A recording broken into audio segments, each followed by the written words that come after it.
जय शिवराय मित्रांनो खरीप पीक विमा 2025 अतिशय किचकट असा विषय झालेला आहे। ज्या कालावधीमध्ये शेतकऱ्यांना पीक विम्याचं वितरण होणं अपेक्षित होतं, या कालावधीमध्ये सुद्धा शेतकऱ्यांना पीक विम्यासाठीच्या आढावा बैठकीची वाट पाहावी लागते। लातूर, धाराशिव, बीड या तिन्ही जिल्ह्याचा विषय अद्याप ही बैठकीच्या साठी प्रतीक्षेत आहे। याचबरोबर आपण पाहिलेले की 13 मे 2026 रोजी परभणी जिल्ह्याच्या पीक विम्यासाठी बैठक लागणार आहे आणि आता याचप्रमाणे मोठ्या प्रमाणात बाधित झालेला परंतु पीक विमा योजनेतून वगळलाय की काय अशी परिस्थिती निर्माण झालेल्या यवतमाळ जिल्ह्याच्या पीक विम्यासाठी सुद्धा हा प्रश्न आता कृषी मंत्र्यांच्या दरबारात गेलेला आहे। मित्रांनो, एकंदरीत आपण जर पाहिलं तर यवतमाळ जिल्ह्यामध्ये 110 महसूल मंडळ आहेत, त्यातील 35 महसूल मंडळाचं कॅल्क्युलेशन झालेले कॅल्क्युलेशनच्या रकमा अतिशय अल्प आहेत आणि उर्वरित 75 महसूल मंडळामध्ये पीक विमा कंपनीच्या माध्यमातून आक्षेप घेण्यात आलेले आहेत। आता पीक विमा कंपनीच्या माध्यमातून बुलढाणा, अमरावती, यवतमाळ, वाशिम, हिंगोली, बीड, लातूर, धाराशिव, सोलापूर, अहिल्यानगर किंवा जालना असेल किंवा छत्रपती संभाजीनगर असेल, नागपूर, वर्धा बऱ्याच साऱ्या जिल्ह्यामध्ये आक्षेप घेण्यात आलेले आहेत। आता ज्या ज्या जिल्ह्यामध्ये आक्षेप घेण्यात आलेले आहेत, ज्या ज्या जिल्ह्यामध्ये जे काही तक्रारी येतं त्याच्यासाठी राज्यस्तरीय तक्रार निवारण समितीच्या बैठकीची सर्व शेतकरी वाट पाहत होते आणि साधारणपणे आपण पाहिलं होतं की बंगालच्या निवडणुका झाल्यानंतर 30 तारखेनंतर केव्हाही बैठक लागू शकते अशा प्रकारच्या शक्यता होत्या।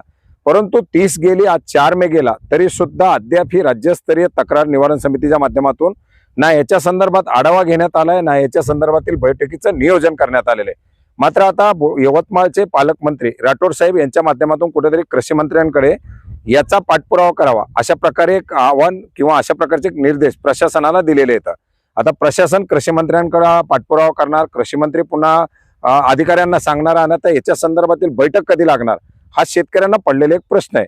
मित्रांनो, बीड, लातूर, धाराशिव हे महत्वाचे असे बाधित जिल्हे अद्याप या बैठकीच्या प्रतीक्षेत आहेत।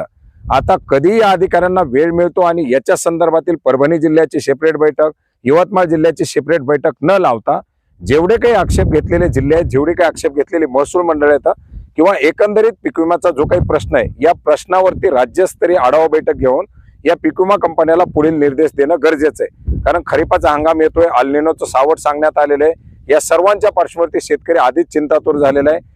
गेल्या वर्षीचं झालेलं नुकसान, न झालेली कर्जमाफी या सर्वांच्या पार्श्वभूमीवर शेतकऱ्यांना कुठेतरी पीक विमा मिळण्याची गरज आहे आणि त्याच्यासाठी ही वेगवेगळ्या आढावा बैठकी न होता एकच आढावा बैठक व्हावी अशी शेतकऱ्यांची अपेक्षा आहे। आता त्याच्या संदर्भातील काय अपडेट येतात ते अपडेट पाहूयात आणि पुन्हा जर यवतमाळची सेपरेट बैठक, परभणीची सेपरेट बैठक जर झाली तर बरेच सारे जिल्हे पीक विमा मिळण्यापासून वंचित राहू शकतात। त्याच्यामुळे एकत्रित बैठक घेऊन एकत्रितपणे या पीक विम्याचा कुठेतरी पाठपुरावा व्हावा आणि या पीक विम्याचा विषय शासनाच्या माध्यमातून किंवा या कृषी विभागाच्या माध्यमातून मार्गी लावा हीच अपेक्षा आहे। धन्यवाद।